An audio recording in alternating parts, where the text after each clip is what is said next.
ចានេះគឺជារបៀប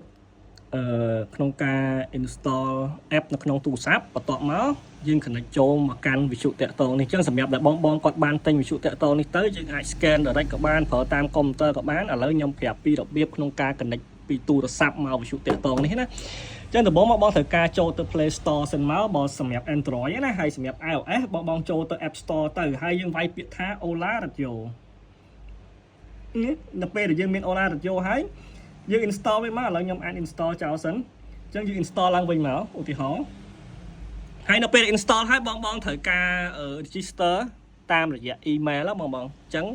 បើសិនជាបងធ្លាប់ប្រើ TikTok ប្រើ Facebook ប្រើអីយើងដឹងហើយថា register តាមរយៈ email ហ្នឹងមិនគឺយើងវាយ email ហើយយើងត្រូវការចូលទៅ verify នៅក្នុង email យើងអញ្ចឹងទៅ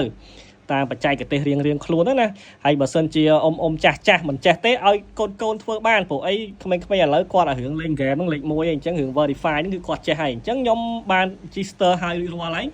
អញ្ចឹងកន្លែងនេះនៅពេល register យើងចូលកន្លែង register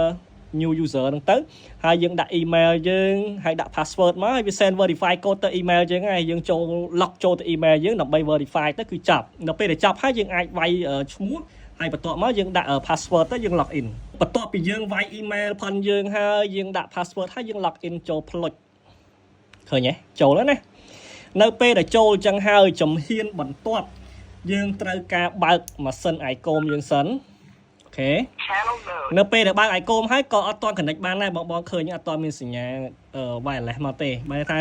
និមិត្តសញ្ញាវាដូចតែ Wi-Fi ដែរសេរៀង Wi-Fi អញ្ចឹងដើម្បីបើកឲ្យម៉ាស៊ីននេះបើក Bluetooth តែប៉ុន្តែម៉ាស៊ីនគេហៅ Bluetooth ណាយើងចូល menu មក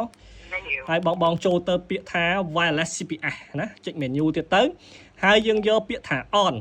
អូខេអញ្ចឹងនៅពេលដែលយើង on ហើយឃើញមាន load សញ្ញាដូច Wi-Fi យើងអញ្ចឹងនៅខាងលើនេះឃើញទេបងឃើញទេយូ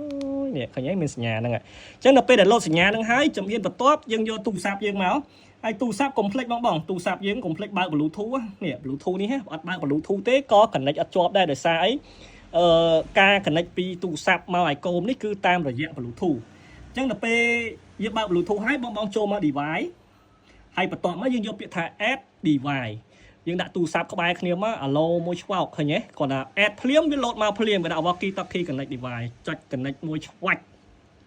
អូខេអញ្ចឹងវាដាក់ connect successful ហើយនៅពេលដែល connect successful ហើយបងត្រូវយក model ផងយើងមកយើង minify ចុច plot ណាហើយយើងចុច I have carefully read អញ្ចឹងទៅនេះយើងមិនអានក៏បានហើយយើងចុចថា pair and connect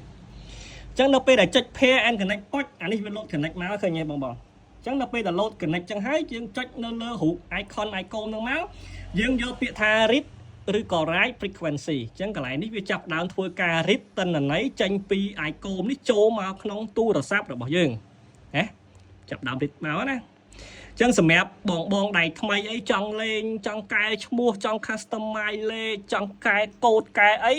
connect មកទូរស័ព្ទមកងាយមិនបាច់មកជាងក៏បានដែរអញ្ចឹងលេខឃើញនេះលេខយើងទទួលបានណាម៉ាស៊ីននេះវាអាច store បានរហូតដល់999លេខ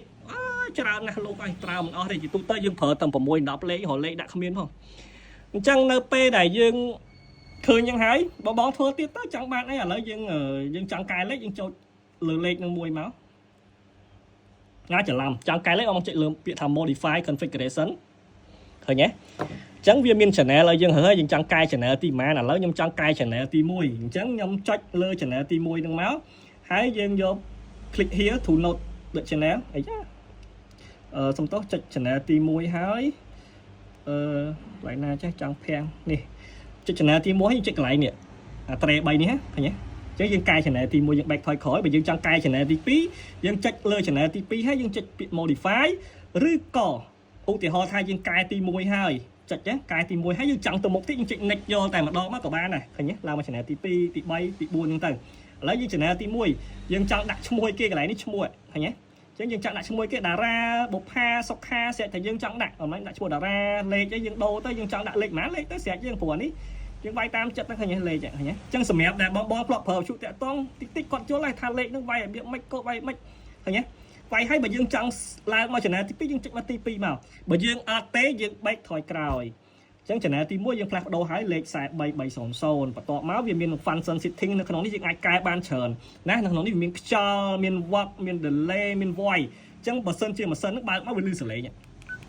Thôi 1 2 3បើសិនជាបងគាត់ថាអើយថ្លង់អា1 2 3នឹងខ្ជិលបិទសលេងចោលអានេះអត់មានបិទទេបិទនៅក្នុងកុំព្យូទ័របិទដល់នឹងចុចដៃណាអធិស្ឋានអញ្ចឹងវាមានតែដូរភាសាណាយើងដូរអង់គ្លេសឬក៏ចិនតែបិទសំឡេងអាចបិទក្នុងម៉ាស៊ីនបាន backlight នេះមានន័យថាភ្លើងវាយើងចង់ឲ្យ5 second លុតឬក៏5 second ឬក៏10 second លុតអញ្ចឹងទៅអញ្ចឹងកន្លែង A ណាគេដាក់ A channel display អញ្ចឹងបើយើងមិញបើយើងដាក់ចេះបើយើងដាក់ CH ចេះយើងកែឈ្មោះឲ្យក៏វាអត់លោតឈ្មោះដែរអញ្ចឹងយើងត្រូវការដាក់មក channel name ណាបានវាលោតឈ្មោះដូចគ្នាដែរ channel name វាលោតឈ្មោះមាន ton battery cell មានបិទបើកបាត់យោកន្លែងនេះ TDR នេះបើសិនជាបងបើកអញ្ចេះវាលឺតាំងលើលឺតាំងក្រោមតែថាយើងទទួលបានគេហៅថា standby dual standby ណា TDR នេះអា bip bip នេះយើងចុចទៅលឺសលេងលឺប៊ូតុងយើងតិតតត auto lock បើយើងបើកទៅទុកចើដល់វិនាទីវា lock key ក៏ឲ្យចុចបានអញ្ចឹងណាអញ្ចឹងនៅក្នុងនេះយើងធ្វើបានច្រើនអញ្ចឹងនៅពេលដែលយើងធ្វើឲ្យអស់អីអស់សម្រាប់ចិត្តថាអូខេឈប់ធ្វើហើយចង់រាយចូលម៉ាស៊ីនបើន័យថាយើងផ្ទេរតន័យដែលយើងបានកែនេះចូលមកក្នុង icon វិញបងចុចតែពាក្យថា write to device ចាំវាតែជា5 second ព្រោះនេះយើងអាចផ្លាស់ប្ដូរចិត្តអញ្ចឹងណាអ្នកខ្លះរាយពេករាយលឿនពេកអាចខុសលេខអញ្ចឹងយើងគិតមើល5 second នេះយើងគិតថាត្រូវការដូរលេខអីផ្សេងបើអត់ដូរទេយើង agree មួយច្បាប់អញ្ចឹងលេខទាំងម៉ាហ្នឹងវានឹងធ្វើការរាយចូលទៅក្នុងវិទ្យុតាក់ទងផងយើងហើយអញ្ចឹងមិញយើងដាក់ថាតារាហើយលេខយើងដាក់43 300ចាំមើលតើវាចូលមែនអត់គឺក៏កុហកអញ្ចឹងចាំវាបន្តិចទៅចឹងអានេះវាអាមដែរសម្រាប់បងដៃថ្មីដែលត្រូវការលេងប្រព័ន្ធអីប្លែកត្រូវការផ្លាស់ប្ដូរលេខតាមទូរស័ព្ទអីចឹងណារៀងលយដែរអញ្ចឹងយើងចោះមកនេះចោះមក channel ទី1មក